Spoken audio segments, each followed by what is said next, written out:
எங்களுக்கு ஒன்றும் வீகம்லாம் இல்லை. மக்களுக்காக மக்களோடு நிற்போம். நாங்கள் போட்டிடுவோம். 234லையும் போட்டிடுவோம். எல்லா தொகுதியிலையும் போட்டிடுவோம். எங்களுடைய சின்னத்தையும் எங்களுடைய எண்ணத்தையும் கொண்டு போய் எங்கள் மக்கள்கிட்ட சேர்ப்போம். எது சரியா இருக்கோ அதை மக்கள் ஏற்றுக்கொள்ளட்டும். அவ்வளவுதானே.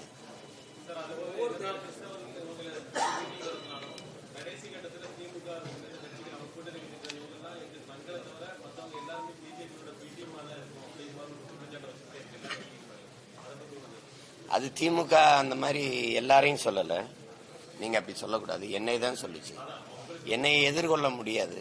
ஏன்னா நான் ரொம்ப கீழ்நிலையில ஒரு எளிய பின்புலத்திலிருந்து வந்த மகன். நான் ஒரு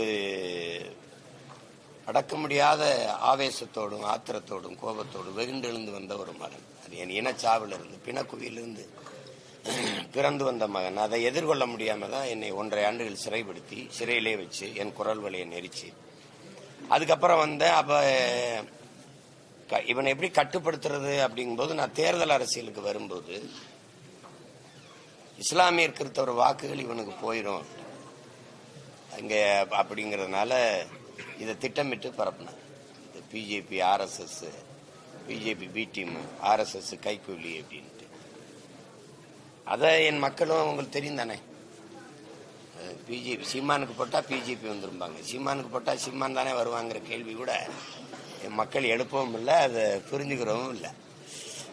அதனால இப்ப 36 லட்சம் எனக்கு வாக்கு இருக்குன்னா அதுல 1 லட்சம் வாக்கு தான் இவங்க எல்லாம் போட்டுப்பாங்க. அவங்களுக்கு விளங்குதுன்னு. அது மொத்தமா அந்த கிறிஸ்தவர் இஸ்லாமியர் வாக்குகளை மொத்தமா திமுக அறுவடை செஞ்சிருது. ஒரு ஏமாற்றி அறுவடை செஞ்சிருது. சிறுபான்மைன்னு சொல்லுது, அதை இவங்க நம்புறாங்க. ஏன்னா சொல்றவங்க தான் ரொம்ப சிறுபான்மை, அவங்க தான் பாதுகாப்புன்னு சொல்றது. ஆனால் உண்மை யதார்த்தம் என்ன அப்படின்னா கிறிஸ்தவ இஸ்லாமிய மக்கள் தான் இவங்களுக்கு பாதுகாப்பு. இவங்க வாக்குல தான் வலிமை பெற்று அதிகாரத்திலே இருக்குது. அதை உணராம இவங்களுக்கு பாதுகாப்புன்னு சொல்லிட்டு ஏமாத்தி வாக்கை அறுவடை செய்யறதா. அப்ப நான் கேட்டேன், இப்ப பிஜேபின்னு பி டீம் ஏ டீம் ஒன்று இருக்கு, அது யாருன்னா அதான் திமுக. உங்களுக்கு புரியுதா? RSS கைக்கூலின்னா கை RSS திமுக தான். அதுக்கு ஒரு பெரிய கொள்கை வேறுபாடுலாம் ஒன்றும் கிடையாது. அது 100 விழுக்காடு இந்துன்னு சொல்லுவோம் RSS, இது 90 விழுக்காடு இந்துன்னு சொல்லுவோம் திமுக. அது தலைமையே சொல்லுது, நாங்க 90 விழுக்காடு இந்துக்கள் தான். அது எங்களை தமிழரா பார்க்காது, சாதியா பார்க்கும், இல்லைன்னா மதமா பார்க்கும். உங்களுக்கு விளங்குதா? இந்துன்னு சொல்லுது பாருங்க, 90 விழுக்காடு நாங்க தமிழர்னு சொல்ல முடியுதா? இந்துக்கள் தான் எங்க கட்சியிலேன்னு சொல்லுது. அப்ப வர்ற 10 விழுக்காடு தான் இஸ்லாமியங்கிறவருக்கு அந்த கட்சியிலே. இந்த சனம் நம்பிட்டால இது. அதனால இதை தெளிவுபடுத்த வேண்டியது இந்த என்னுடைய பொறுப்பு. இங்க இருக்கிற ஆயர்மார்கள், அந்த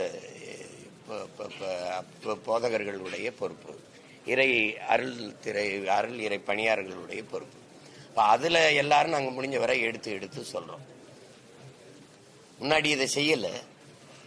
அப்ப உண்மை நிலையை விளக்க வேண்டியது ஒவ்வொருத்தருக்குமான பொறுப்பு. அதனால சொல்றோம். எதனால எனக்கு வாக்கு அளிக்கல அப்படிங்கறத அவங்க தெளிவு வர வேண்டியது இருக்கு. இப்ப நான் வந்தா பிஜேபி வந்துரும்னா எப்படி? நான் தானே வருவேன். அது இந்த தேர்தலில் அதுக்கு எடுபடாது. ஏன்னா இந்த தேர்தலில் பிஜேபி இல்ல. பிஜேபி இன்னொரு கட்சியின் முதுகு பின்னாடி தான் நீக்குது. இப்ப இதுல திமுகவா அதிமுகவாங்கிறதுல நாங்க என்ன சொல்லுவோம், எல்லாருக்கும் தான் வாய்ப்பு கொடுத்துட்டீங்களே. ஐயா ஸ்டாலின் ஆட்சியிலையும் வாழ்ந்துட்டீங்க, ஐயா எடப்பாடி ஆட்சியிலையும் வாழ்ந்துட்டீங்க. இந்த 2 கட்சிக்கு மாறி மாறி 60 ஆண்டுகள் வாய்ப்பு கொடுத்துட்டீங்க. ஒரு 5 ஆண்டு உங்க மகனுக்கு கொடுத்து பாருங்களேன் அப்படிங்கறத தான் நாங்க கேட்போம். நான் சொல்றது எதையாவது அவங்க சொல்லியிருக்காங்களா? நான் செய்வேன்னு சொல்றதை ஏதாவது செஞ்சிருக்காங்களா? நான் என்ன சொல்றேங்கிறத கவனிங்க. என் நிறத்தை பார்க்காத, என் கருத்தை பாரு.